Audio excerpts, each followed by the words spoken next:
মা বাবার দোয়ার চোখের পানি ছাড়া আলেম মুক্তি হতে পারো নাই রে সন্তান। ওই মা বাবার চোখের পানি আর দোয়ার কারণে আজকে তুমি বাড়ি গাড়ি টাকা পয়সা সম্মানের চেয়ারের মালিক হয়ে গেছো। কত রাত্র এই বয়সেও দেখছি এত বড় হইয়া যাওয়ার পর বাড়িতে গেলাম, রাতের বেলা ঘুমায় গেলাম, মশারি টানাইতে মনে নাই। সকালবেলা দেখি আমার উপরে মশারি টানানো। কে মশারি টানাইছে? মা বলে রাতের গভীরে দেখি তোরে মশায় কামড়ায়। আমি রাতের গভীরে ঘুমাই নাই, দৌড়াইয়া গিয়া মশারিটা টানাইয়া দিয়েছি। কত রাত অসুস্থ বিছানায় কাঁদছিলাম। হঠাৎ রাতের বেলা দেখি আমার বাবায় ঘুমায়, আমার ভাই বোনেরা ঘুমায়, কিন্তু মাথার শিওরে দেখি মা বসে বসে আমাকে পাহারা দেয়। ও মা, তুমি কেন ঘুমাও নাই? কয় বাবা, তোরে অসুস্থ রাখি আমি মায়ের চোখে ঘুম আসে না রে সন্তান। ওই মায়েরে যারা কষ্ট দিয়া চোখের পানি ফালাইয়া কাঁদাইছ, তাড়াতাড়ি দৌড়াইয়া যা। যদি মায়ের দুনিয়ায় না থাকে, কবরের কিনারায় যাইয়া চোখের পানি ফেল আর মায়ের জন্য দোয়া কর। আর যদি মা বেঁচে থাকে, ঘরে গিয়া মায়ের পা জড়াইয়া বল, ওরে মা, আমি তোমার কদর করতে পারি নাই রে মা, মাথায় হাত দিয়া দোয়া করে দাও। আজকে কত বয়ান শুনলাম, আমার ডানে বামে দেখলাম কত যুবকের গাল বেয়ে বেয়ে চোখের পানি পড়লো। মোনাজাতে কত বান্দা কানলো, আম্মু আমার চোখে কেন পানি আসলো না জানি না। এরে যুবক, তোর মায়ে দোয়া না করলে তোর চোখে পানি আসবে না। গুনার কারণে আমার মাওলা তোর উপরে বেজার হয়ে গেছে। না হয় তোর ডানে বামের যুবকের চোখে পানি, তোর চোখে কেন পানি আসবে না রে বাবা? গুনাহ করতে করতে আজকে তুই এতটা মাওলাকে বেজার করেছ, গুনার কারণে তোর দিলটা পাথরের মতো শক্ত হয়ে গেছে। গুনার কারণে তোর হাত না পাক, চোখ না পাক, জিহ্বা না পাক, অন্তর না পাক।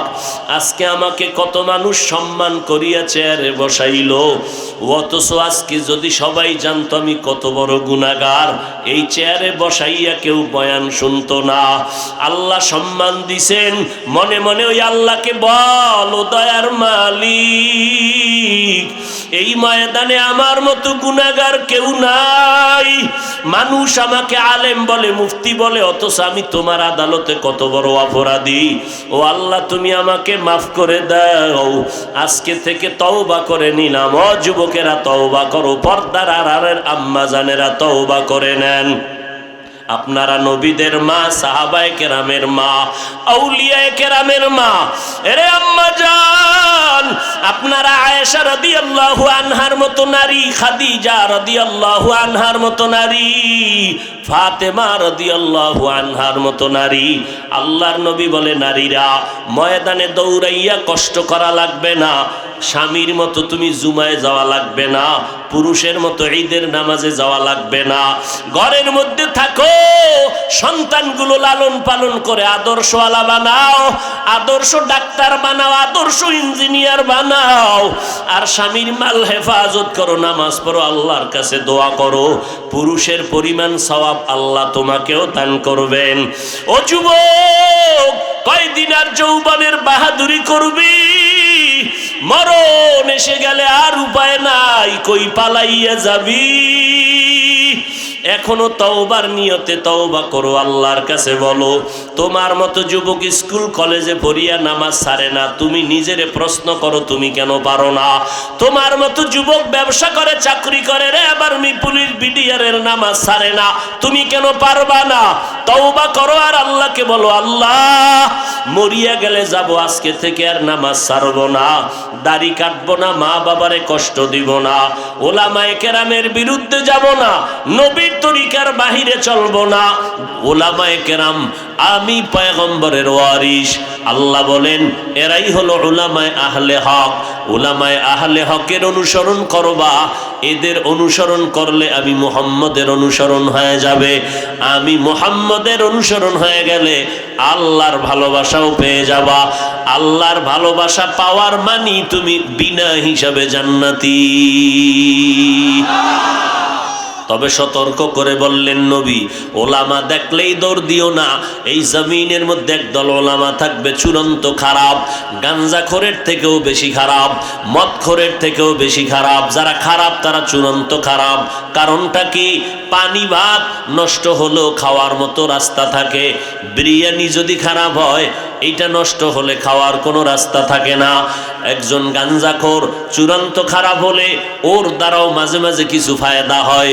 জনমের মতো মদ খায়, আইসা কয় মাহফিল কে করতে দেবে না, আমি দাঁড়ায় গেলাম, কসবার জমিনে ওয়াজ হবে।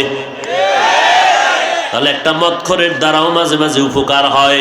কিন্তু একজন আলেম যখন ভণ্ডামির লাইনে যাবে, ওর দ্বারা কোনো উপকার হবে না। লক্ষ লক্ষ লক্ষ লক্ষ মদখোর গাঞ্জাখোর বেপরদাওয়ালা ইসলামের যেই পরিমাণ ক্ষতি করতে না পারবে, একজন টুপিওয়ালা ভণ্ড তার থেকে 1000 গুণ বেশি ইসলামের ক্ষতি করে ফেলবে। মেরা এজাজো করদন বেহিসাব, খলকেরা দাদন জওয়াবে বাসওয়াব, হক না দারাদ দোস্তে খলকা জারেরা, নিস্তে ই খসলত একে দিনদারেরা। ওলামায়ে আহলে হক সারা যাইবা না। যারা বলে কোরআনের অর্থ না জানিয়া পড়লে লাভ নাই, এরা ওলামায়ে আহলে বাতিল। যারা বলে সুন্নত লাগবে না জুমার আগে, এরা ওলামা ঠিক তবে বাতিল। যেই টুপিওয়ালা বলবে নবীরা অন্যায় করেছেন, সেই বান্দা মাওলানা ঠিক তবে হকপন্থী মাওলানা না। যেই মাওলানা বলবে কোরআনের মধ্যে জাল আছে, ওই বান্দা মাওলানা দাবি করবে তবে আহলে হক না, নবীর হাদিস মতে তারা বাতিল।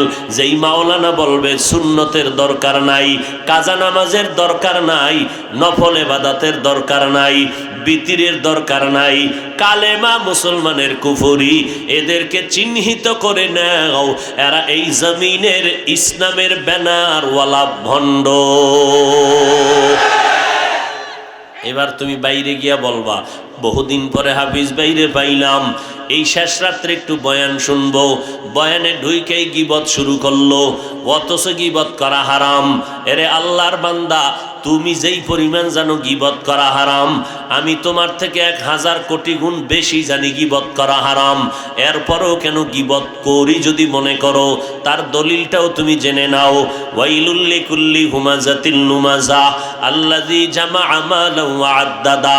টাকা না থাকলে মোবাইলে সূরাটা ডাউনলোড করো, অথবা বাংলা কোরআন ডাউনলোড করিয়া হুমাজা সূরাটার ব্যাখ্যা বাসায় গিয়া রাত্রে দেখো।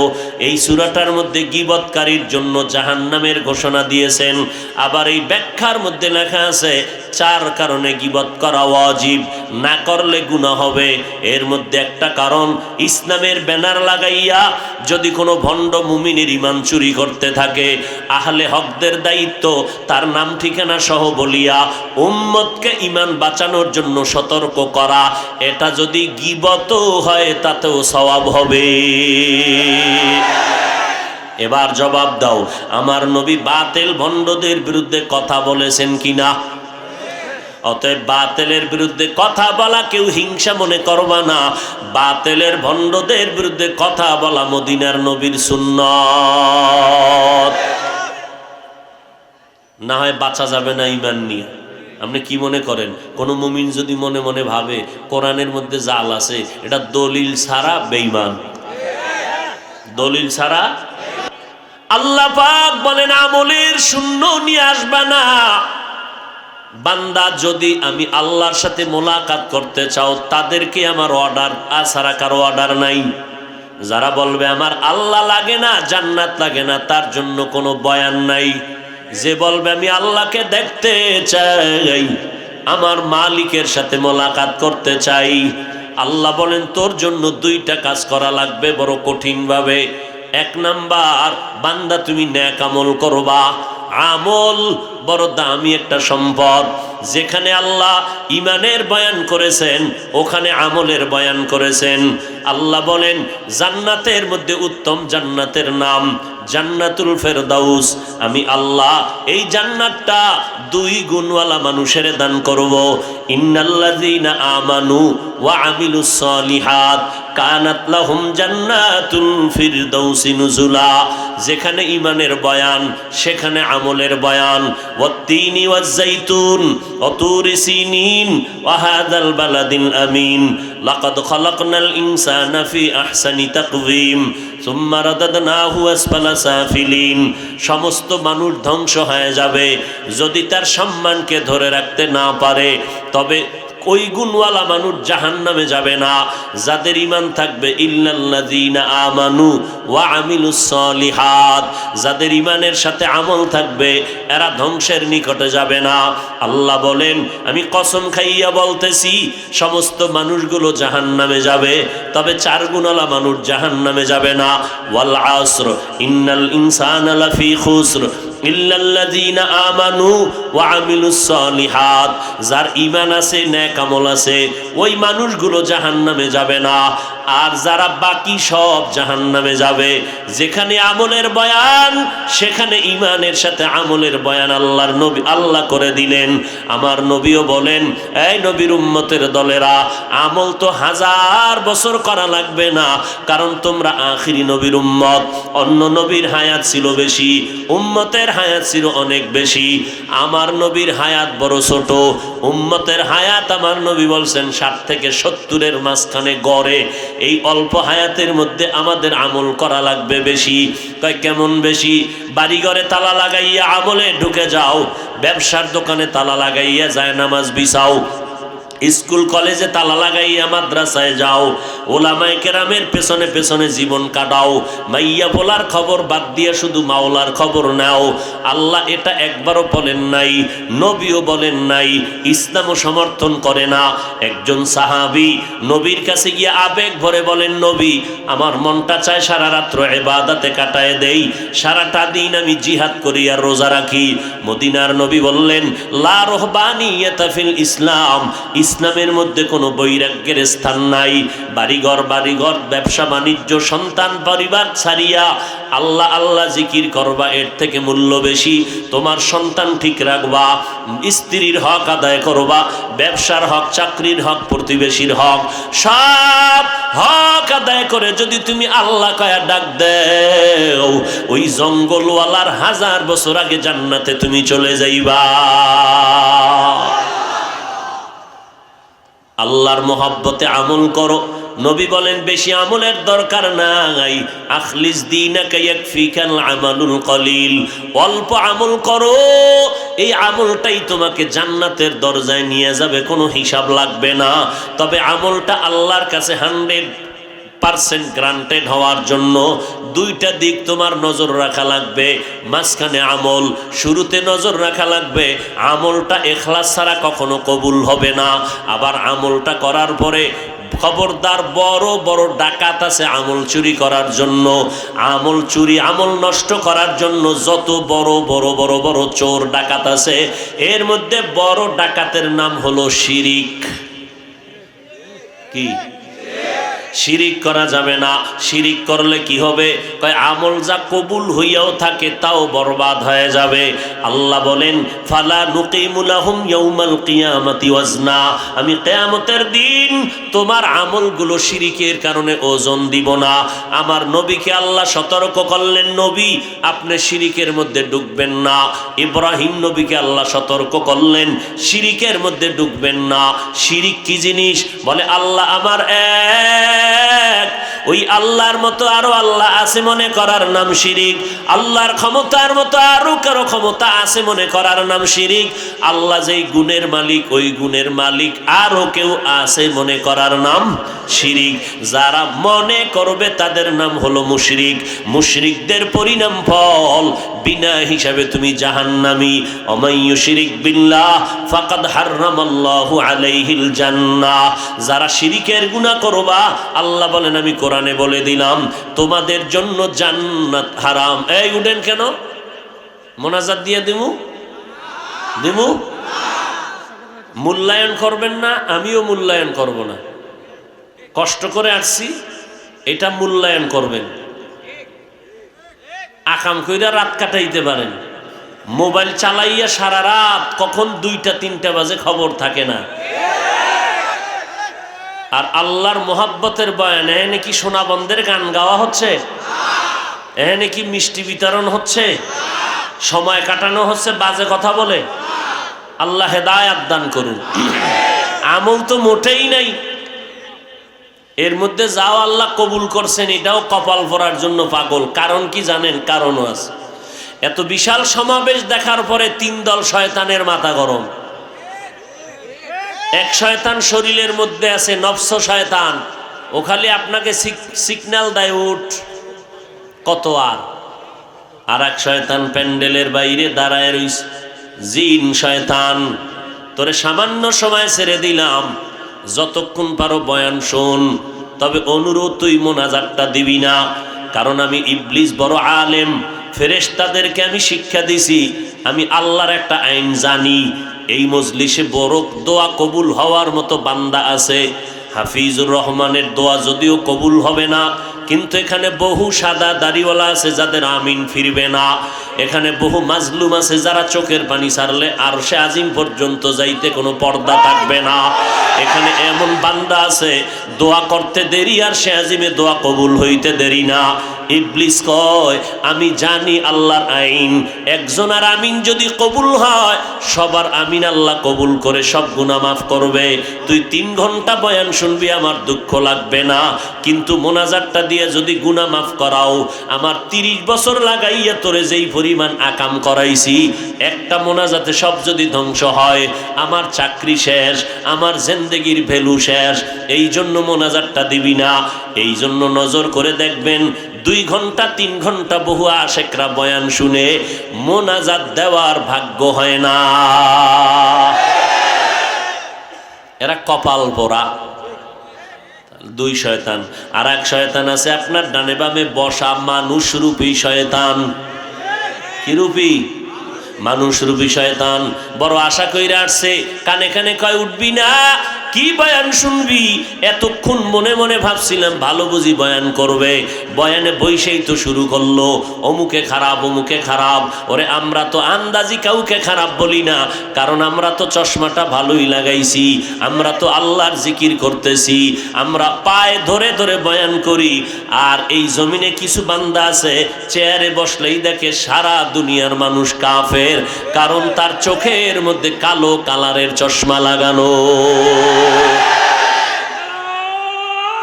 আল্লাহ হেদায়াত দান করে। এই স্লোগান দিয়েন না, সময় নষ্ট করিয়েন না। স্লোগান দিবেন বাতিলের বিরুদ্ধে রাস্তায় গিয়া, এখানে কি কিলাকিলি আসেনি? তো স্লোগানের দরকারটা কি? আল্লাহ সবাইকে মাফ করেন। আরে মাহফিল হয় না হয় না হয় না হয় না, এর মধ্যে আল্লাহ সুযোগ দিছে, কত বড় নেয়ামত। কথা ঠিক না? আল্লাহ কবুল করেন। তাহলে আমলের দরকার আছে না নাই? কি পরিমাণ আমল করছেন? কিছু চালাক মানুষ আমল তো মোটেই করে না, কয় এত আমল দিয়ে লাভ কি? আছে না নাই? যেই মানুষটা মাদ্রাসায় টাকা দেয় না, ওয়াজ মাহফিলে টাকা দেয় না, মসজিদেও দান করে না, ওই বান্দা টাকার হিসাব বারবার চায়। আছে না নাই? যেই বান্দা নেক আমল করে না, ওই বান্দা বলে এত আমলের দরকার কি? আবার এমনও কিছু টাটকা কপাল পরা জমিনে আছে যারা বলে সবাই যদি জান্নাতে যায় জাহান্নামে যাইবে কে? এরকম বদমাশ আছে না নেই? আল্লাহর দুশ্মন আছে না নেই? জিন্দেগি মে বন্দগি তু করনা হে, जिंदगी में बंदगी तू करना है, जिंदगी बे बंदगी शर्मिंदा है, जिंदगी बे बंदगी शर्मिंदा है।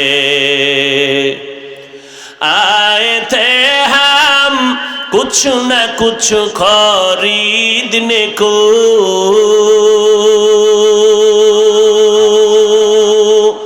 जैसे हो रोशन मेरे कल्बो रूहो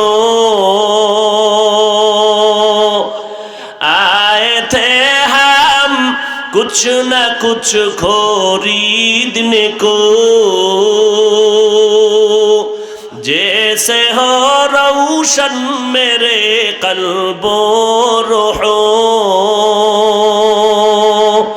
वरना कोई चारा दो जहां में नहीं वरना कोई चारा दो जहां में नहीं जिंदगी में बंदगी तो करना है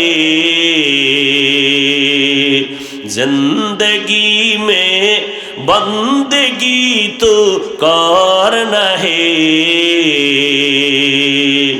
जिंदगी बे बंदगी शर्मिंदा है जिंदगी बे बंदगी शर्मिंदा है खराब लगे बंदगी कुन बंदगी कुन बंदगी बंदगी बे जिंदगी शर्मिंदगी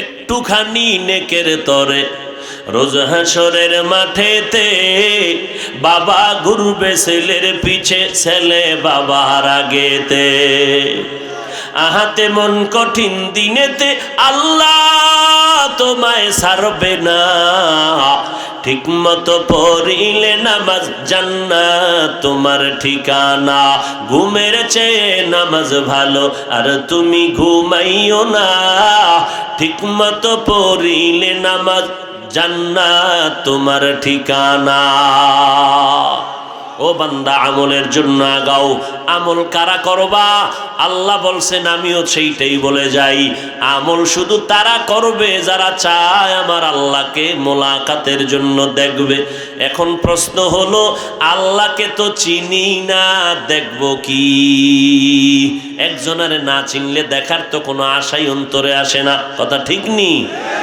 একজনের কার পরিচয় না থাকলে কেমনে তারে দেখবো আশাই তো নাই পরিচয়টা পাওয়ার জন্য যদি পরিচয় লাভ হয় তখন তারে দেখার জন্য পাগল এরে নবীর উম্মতের দল বিয়ে করবা মাত্র একটা কন্যা দেখছো তুমি 13টা দেখা তুমি একটা কন্যাকেই নির্দিষ্ট করলা একটা কন্যার পরিচয় নিলা এর বাড়ি ভালো বাপ ভালো মা ভালো তার লেখাপড়া ভালো তার চরিত্র ভালো সব পরিচয়টা যখন স্পষ্ট হয়ে গেল 12 জনের লিস্টে তুমি কেটে দিলা একজনকে তোমার অন্তরে জায়গা দিলা পরায়জন মহাব্বতের ধাক্কা দিয়া তুমি আংটি পরাইয়া বিবাহের বন্ধনে আবদ্ধ করে দিলা বলছো মাত্র কবুল কবুল করিয়া যখন ঘরে নিলা এখন স্ত্রীর মনটাকে খুশি করার জন্য তোমার কাছে টাকা নাই ধার করিয়া পর্যন্ত তুমি এইবার স্ত্রীর মন রক্ষা করো কারণটা কি ওই ব্যক্তিকে তুমি চিনছো সে তোমার জীবনের অর্ধাঙ্গিনী তোমার একজন আপন মানুষ এই জমিনে স্ত্রীর মতো আপন তোমার কেউ নাই এই চিন্তা যখন তোমার মধ্যে আসলো স্ত্রী তোমার জন্য কান্না করে তোমার জন্য কষ্ট করে রান্না করে সন্তানটা পেটে ধারণ করে রাত্র নাই ঘুম নাই এত কষ্ট করে আগুনের কিনারায় রাত দিন কাটায় রান্না করে চেহারাটা ঝলসে যায় আবার সন্তানগুলো লালন পালন করে এত কিছু একটা স্বামীর মন জোগানোর জন্য স্ত্রী করার পরে তোমার মনটা এখন ধাবিত হয়ে গেল এই স্ত্রী আমার একজন আপন একে নিয়ে আমার জীবনটা কাটায় দিব এর বিরুদ্ধে কেউ কথা বললে সহ্য করা হবে না এই জমিনের মধ্যে যেই মানুষের অন্তরে আল্লাহর পরিচয় লাভ হবে ওই বান্দা আল্লাহর মোহাব্বতের নজরে পড়িয়া এই পরিমাণ পাগল পারা হয়ে যাবে যেখানে দেখবে আসলে আমার আল্লাহ ছাড়া আপন কেউ নাই আমার আল্লাহ আমার খানার আয়োজন করলেন আমার জন্য পানির আয়োজন করলেন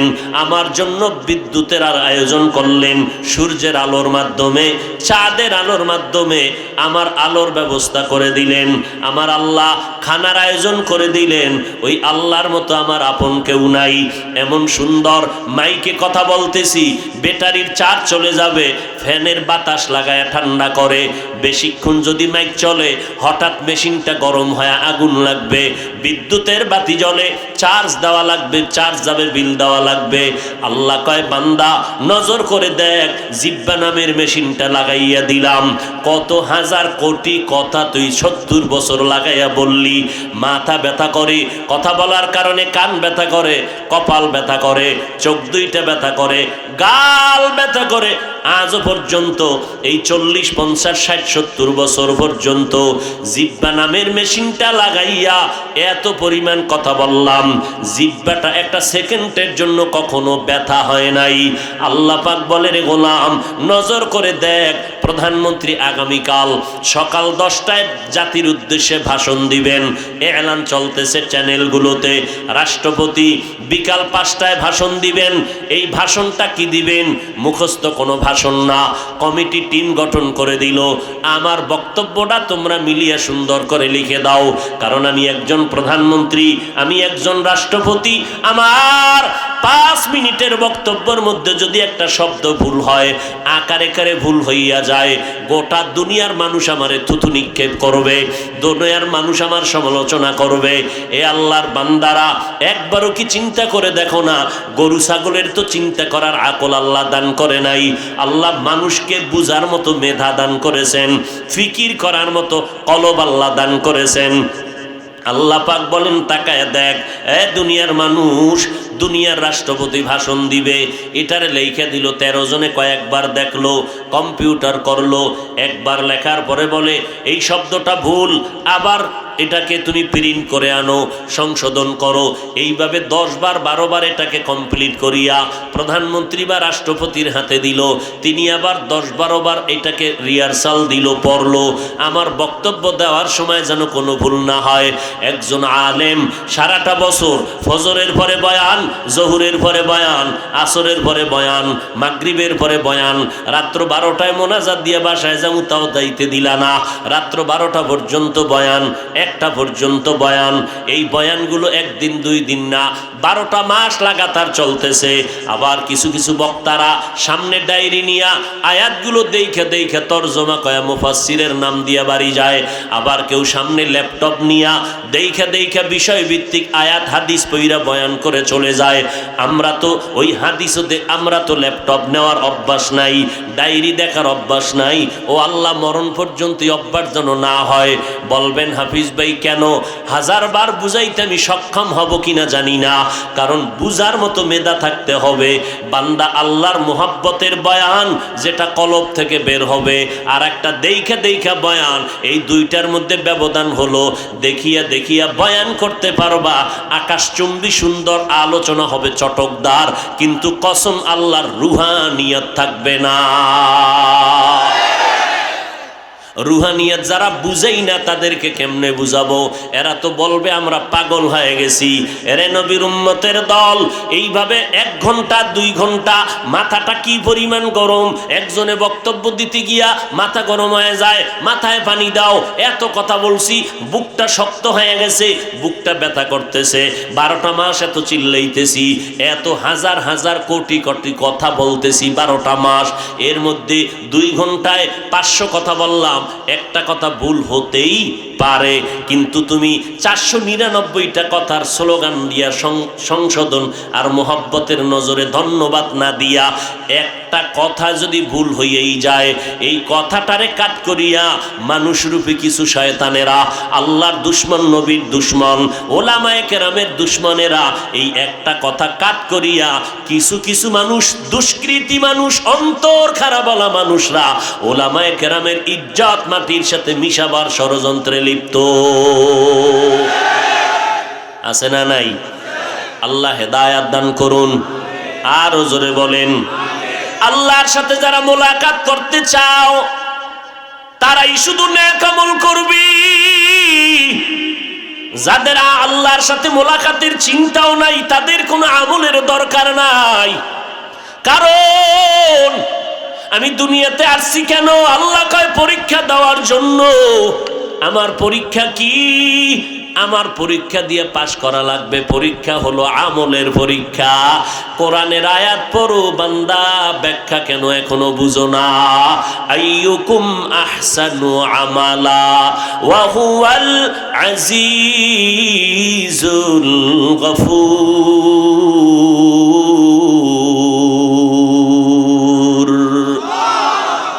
আমলের পরীক্ষা। কয় পাশ করলে কি হবে? কয় পাশ করলে আমার লক্ষ্য হলো জান্নাতে যাব। জান্নাতে গেলে আমার টার্গেট কি, উদ্দেশ্য কি? বলে আমার মালিক মাহবুদের সাথে আমি মোলাকাত করব। কারণ ওই দিন আমার মালিকের সাথে মোলাকাত ছাড়া আর কোনো আনন্দ নাই। বিবাহের অনুষ্ঠানে গেলে সবাই কত আনন্দ করে, মিষ্টি খায়, খানা খায়, কিন্তু ওই দিনের সব থেকে বড় আনন্দ একজন ছেলে তার স্ত্রীকে হাতের কাছে পাবে, একজন স্ত্রী তার স্বামীকে কাছে পেয়ে যাবে, জীবনের সঙ্গিনী পেয়ে যাবে। ওর কাছে মিষ্টি ভালো লাগবে না, ওর কাছে খানা ভালো লাগবে না, যত সুন্দর কোরমা বিরিয়ানি দাও ভালো লাগবে না। ও চাইবে আমার স্ত্রী কই, স্ত্রী তালাশ করবে আমার স্বামী কোথায়। ঠিক এই জমিনের মধ্যে একদল আমার মালিকের আসে, এই দুনিয়ার মানুষ ও দুনিয়াতে আমার মাওলার মোহাব্বতে যখন পাগল পারা হইয়া দৌড়ায়, ওই বান্দা হাসরের ময়দানেও পাগলের মতো দৌড়াইবে আর তালাশ করবে আমার মালিক। আমি দুনিয়াতে খানার জন্য পাগল ছিলাম না, আমি টাকার জন্য পাগল ছিলাম না, আমি ক্ষমতার চেয়ারে বসার জন্য পাগল ছিলাম না, আমি পাগল ছিলাম আমার মালিকের মোহাব্বতের জন্য। কোথায় গেলে মালিকের আওয়াজ পাওয়া যাবে সেখানেই দৌড়াইয়া যাইতাম। ওয়াজ মাহফিলে যখন মালিকের আওয়াজ পাইতাম দৌড় দিতাম, মসজিদে যখন আল্লাহর মোহাব্বতের আওয়াজ পাইতাম দৌড়াইয়া যাইতাম। কিয়ামতের ময়দানে আল্লাহর বান্দা আমার আল্লাহ পাওয়ার জন্য দৌড়াবে। আমার কাছে খানা ভালো লাগে না, আমার কাছে ক্ষমতার কোনো দাম নাই, আমার কাছে চেয়ারের কোনো দাম নাই, আমার কাছে বিরিয়ানির কোনো দাম নাই, তোর ওই দুনিয়ার চেয়ারম্যান মেম্বারের কোনো দাম নাই, আমার কাছে কিচ্ছু দাম নাই।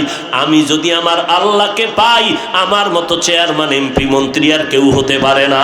এই গোটা তুমি চেয়ারম্যান ইউনিয়নের জন্য হয়েছো, তুমি মেম্বার একটা ওয়ার্ডের চেয়ারে বসছো, তোমার চেয়ারের পাওয়ার ওয়ার্ডের মধ্যে, চেয়ারম্যানের চেয়ারের পাওয়ার ইউনিয়নের মধ্যে, এমপি সাহেবের চেয়ারের পাওয়ার তার আসনের মধ্যে, সরকারের চেয়ারের পাওয়ার তার সীমাবদ্ধ দেশের মধ্যে। আর যেই বান্দার সাথে আমার মালিকের মোলাকাত হয়ে যাবে মোহাব্বতের নজরে, ওই বান্দা ইউনিয়নের চেয়ারের মালিক না, ও গোটা দুনিয়ার চেয়ারের বাদশা হয়ে যাবে। আউলিয়ারা কারে উকবা ইখতিয়ার, জাহেলারা কারে দুনিয়া ইখতিয়ার। এই দুনিয়ার কোনো দাম নাই, কি কোনো দাম নাই। ও দুনিয়ার মানুষ, এই দুনিয়ায় সব পাইছি, বাড়ি গাড়ি টাকা পয়সা, কিন্তু আল্লাহকে এখনো পাই নাই।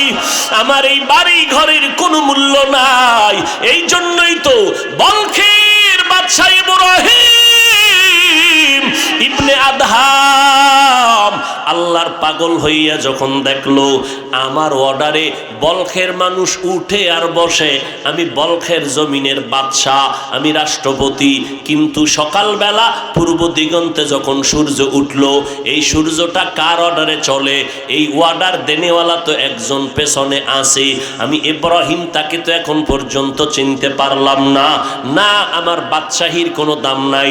এবার রাজার পোশাকটা ফালাইয়া ফকিরের পোশাক পরিয়া এবার বলে, এই আমার সিকিউরিটি গার্ডেরা, আমি এখন আমার আসল মালিকের তালাশে বের হইতেছি, আমারে তোমরা আর খুঁজবা না।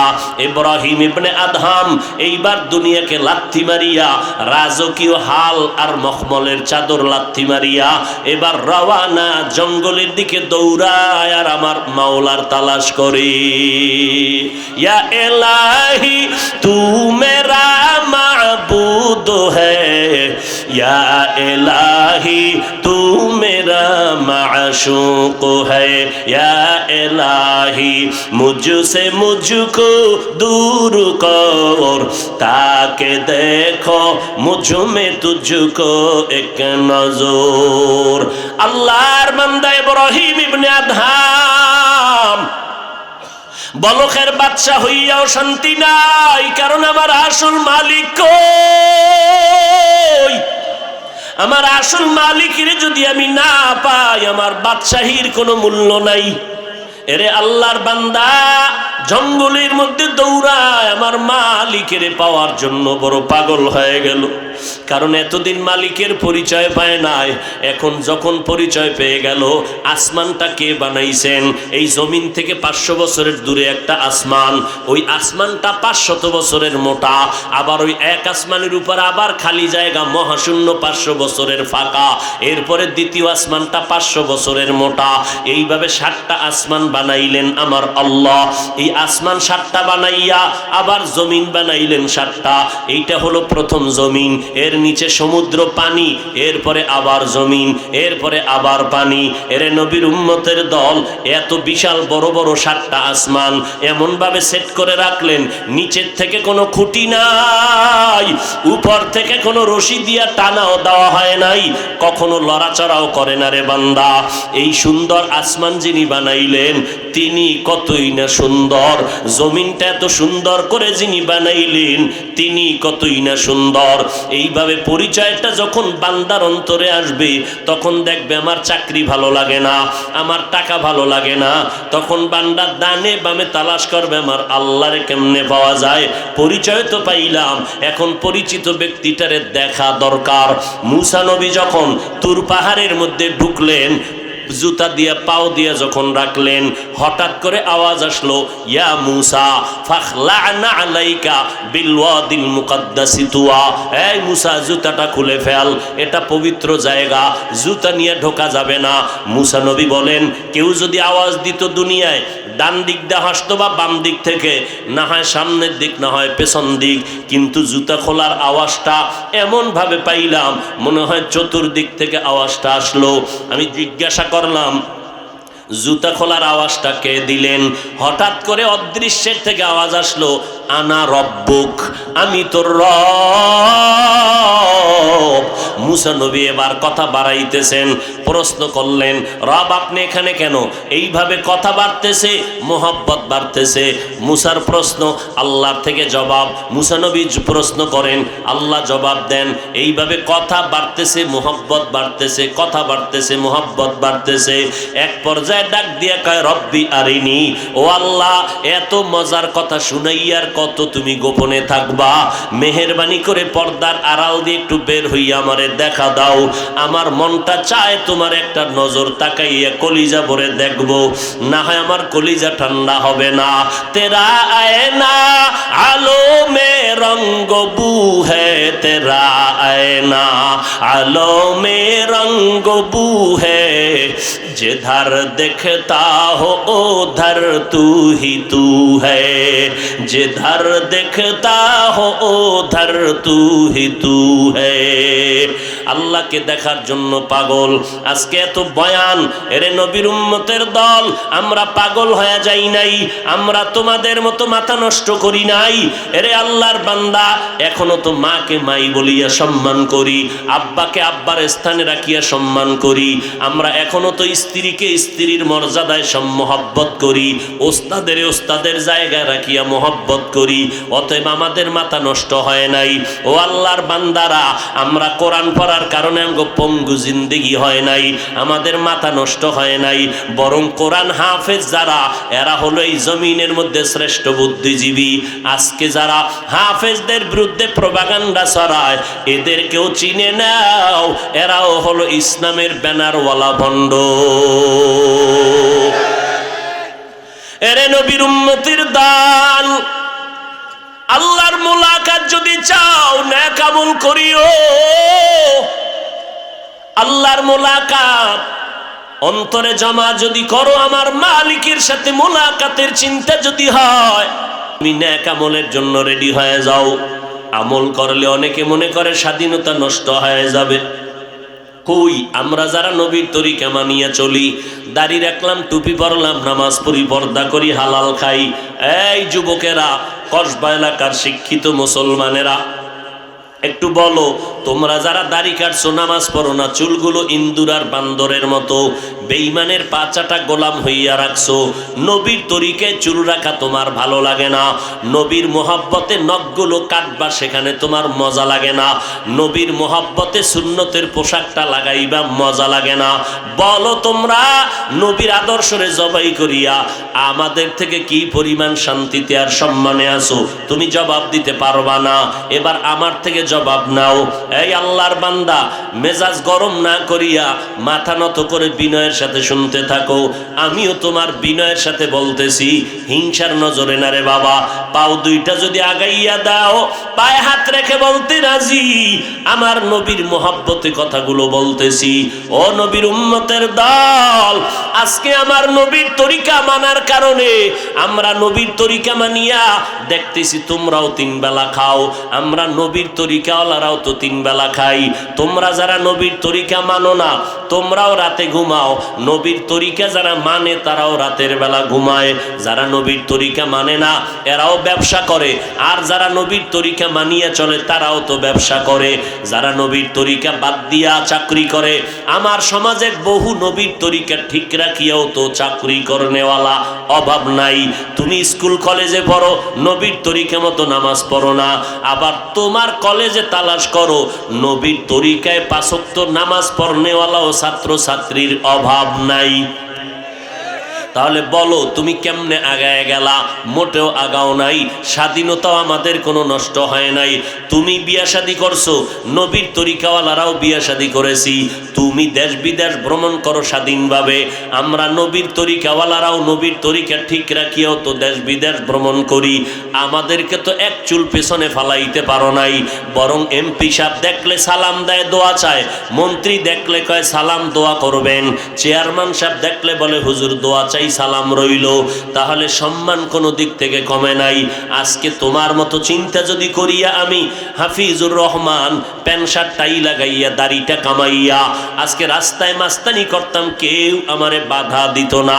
টুপিটা মাথায় দিলে মাথা গরম লাগে, এটাও কম বুঝি না, এরপরও কেন টুপি ফালাই না? দাড়িটা লম্বা করার কারণে যৌবনের ভাব চলে যায়, এরপরও কেন দাড়ি ফালাই না? ও বান্দা, লম্বা জামা পরার কারণে শরীরটা গরম লাগে, এরপরও কেন জামা ফালাই না? এরে ভালো করে শুনে নাও। চিন্তা ভাবনা করে দেখলাম, যতই টালবাহানা করি না কেন, আজকে আমি বক্তা বক্তা ভাব দেখাইয়া বসছি। তোমরা আমার শ্রোতা, আমি যদি মনে করি বাংলাদেশে আমার মতো বক্তা আর কেউ নাই, হাজার লাখ লাখ আমার শ্রোতারা দীর্ঘ রাত্র পর্যন্ত বসিয়া বয়ান শুনে। আল্লাহ ডাক দিয়া কয়, রে হাফিজ, যতই বাহাদুরি করো, তোর বাহাদুরি থাকবে কতক্ষণ জাননি? আজরাইল যখন আইসা ধাক্কাটা দিয়া দিবে, তোর বক্তাগিরির ভাব তখন শেষ হইয়া যাবে। তোর ঘরের আপনজনেরা, রক্তের আপনজন, বেলেটটা লইয়া গেঞ্জিটা পর্যন্ত কেটে কেটে রেখে দিবে। যতই ভাব দেখাইলাম, শেষ পর্যন্ত 3টা সাদা কাফন আমার প্যাকেট হয়ে যাবে। রিক্সার ড্রাইভারেরও যেমন সাদা কাফন, আমি বান্দাকেও তেমন সাদা কাফনের প্যাকেট দেওয়া হবে।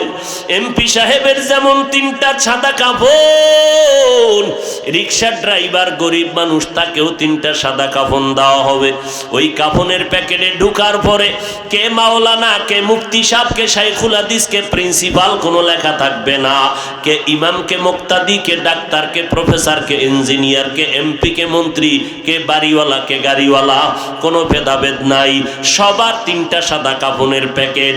এবার কবরে জানাজা পড়াইয়া যখন নিয়া মাটি পাড়াইয়া দিয়া সবাই বিদায় হয়ে যাবে, ওই কবরে আল্লাহর 2জন ফেরেশতা চলে আসবে। সবার কাছে 3টা প্রশ্ন করবে। আলেমদের কাছে আলাদা প্রশ্ন হবে না, যারা আলেম না তাদের কাছে আলাদা প্রশ্ন এমনটাও হবে না।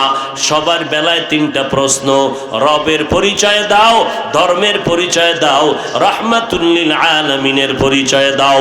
নবীজি বলেন এই তিনটা প্রশ্নের জবাব যারা দিতে পারবা তাদের কবর হবে রওজাতুম মির রিয়াজিল জান্নাহ, আর যারা দিতে পারবা না তাদের কবর হবে হুফরাতুম মিন হুফারিন নার। ও আল্লাহর বান্দারা, এর যুবক, চিন্তা ভাবনা করিয়া কেন দাড়ি কামাই না, কেন টুপি সারি না রে বাবা?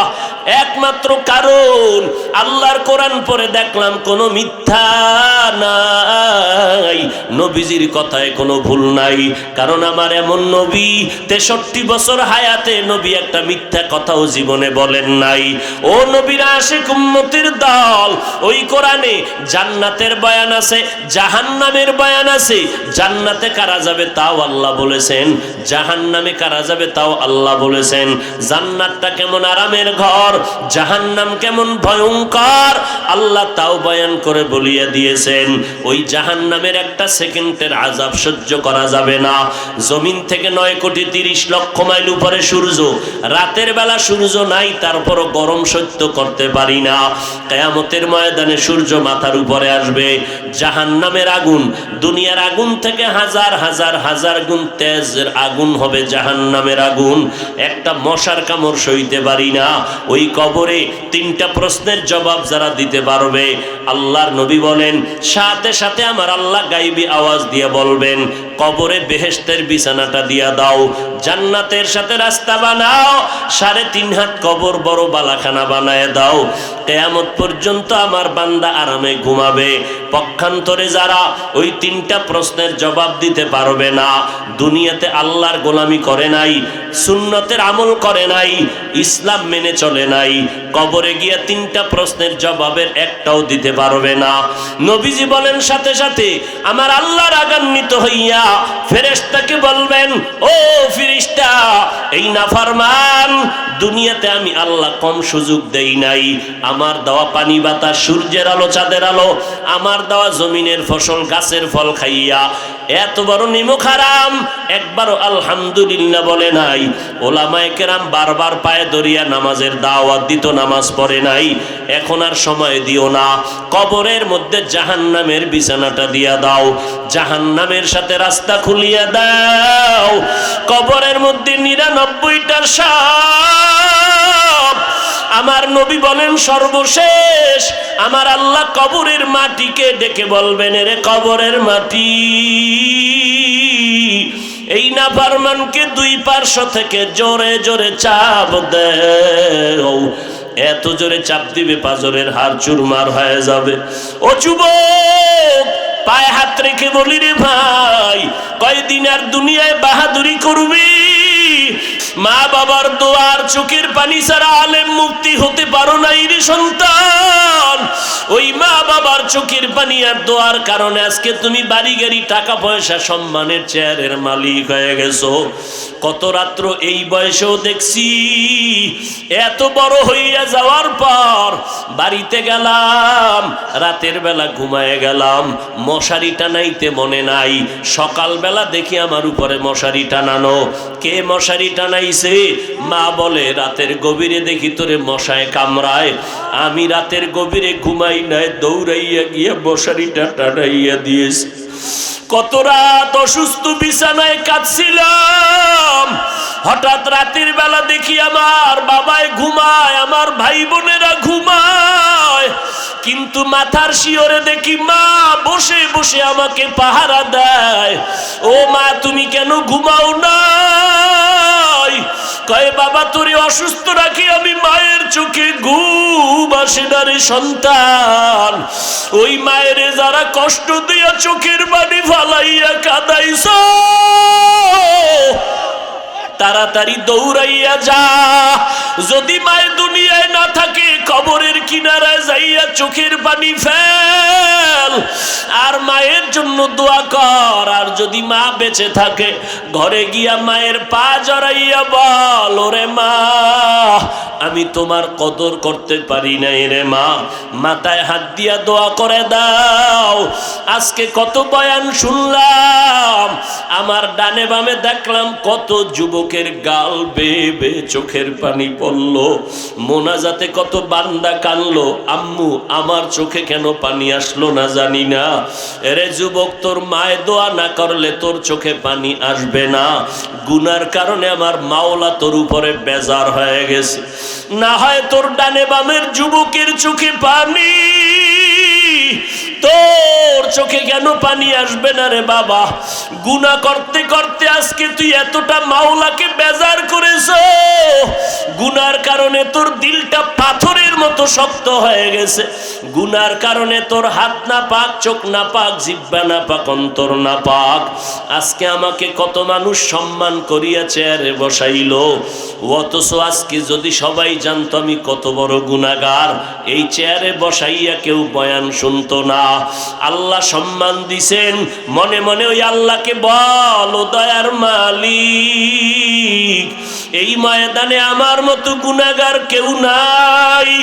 মানুষ আমাকে আলেম বলে, মুফতি বলে, অথচ আমি তোমার আদালতে কত বড় অপরাধী। ও আল্লাহ, তুমি আমাকে মাফ করে দাও। আজকে থেকে তওবা করে নিলাম। ও যুবকেরা তওবা করো, পর্দার আড়ালের আম্মা জানেরা তওবা করে নেন। আপনারা নবীদের মা, সাহাবায়ে কেরামের মা, আউলিয়ায়ে কেরামের মা। এরে আম্মা জান, আপনারা আয়েশা রাদিয়াল্লাহু আনহার মতো নারী, খাদিজা রাদিয়াল্লাহু আনহার মতো নারী, ফাতেমা রাদিয়াল্লাহু আনহার মতো নারী। আল্লাহর নবী বলে, নারীরা ময়দানে দৌড়াইয়া কষ্ট করা লাগবে না, স্বামীর মতো তুমি জুমায় যাওয়া লাগবে না, পুরুষের মতো ঈদের নামাজে যাওয়া লাগবে না। ঘরের মধ্যে থাকো, সন্তানগুলো লালন পালন করে আদর্শওয়ালা বানাও, আদর্শ ডাক্তার বানাও, আদর্শ ইঞ্জিনিয়ার বানাও। আর স্বামীর মাল হেফাজত করো, নামাজ পড়ো, আল্লাহর কাছে দোয়া করো। পুরুষের পরিমাণ সওয়াব আল্লাহ তোমাকেও দান করবেন। ও যুবক, কয়দিন আর যৌবনের বাহাদুরি করবি? মরণ এসে গেলে আর উপায় নাই, কই পালাইয়া যাবি? এখনো তওবার নিয়তে তওবা করো, আল্লাহর কাছে বলো। তোমার মতো যুবক স্কুল কলেজে পড়িয়া নামাজ ছাড়ে না, তুমি নিজেরে প্রশ্ন করো তুমি কেন পারো না? তোমার মতো যুবক ব্যবসা করে, চাকরি করে, রে আর্মি পুলিশ বিডিআরের নামাজ ছাড়ে না, তুমি কেন পারবা না? তওবা করো আর আল্লাহকে বলো, আল্লাহ মরিয়া গেলে যাব, আজকে থেকে আর নামাজ ছাড়বো না, দাড়ি কাটবো না, মা বাবারে কষ্ট দিব না, ওলামায়ে কেরামের বিরুদ্ধে যাব না, নবীর তরিকার বাহিরে চলবো না, দেশের বিরুদ্ধে, জাতির বিরুদ্ধে ষড়যন্ত্র করব না। ও আল্লাহ, এই ময়দানের সবার তওবাওয়ালা জিন্দেগি দান করেন, সবার দিলের মধ্যে তওবার আগ্রহ বাড়াইয়া দেন, নেক আমলের আগ্রহ বাড়াইয়া দেন। আল্লাহর কাছে দিল খুলে বলো, ও দয়ার মালিক, তওবার নিয়ত করছি, আর গুনাহ করব না, তুমি দয়া করে নজর করে কবুল করে নাও। তুমি যদি তওবা কবুল না করো, তৌফিক না দাও, সম্ভব না। ও আল্লাহ, মেহেরবানি করে আমাদের সবাইকে নবীজির মোহাব্বতের উম্মত, দ্বীনের খাদেম হিসেবে কবুল করে নেন। আমাদের সবার তওবাওয়ালা জিন্দেগি দান করেন। তওবার উপরে মজবুত হইয়া নবীর তরিকায় নেক আমল করার তৌফিক দান করেন। আমিন। আলহামদুলিল্লাহি রাব্বিল আলামিন।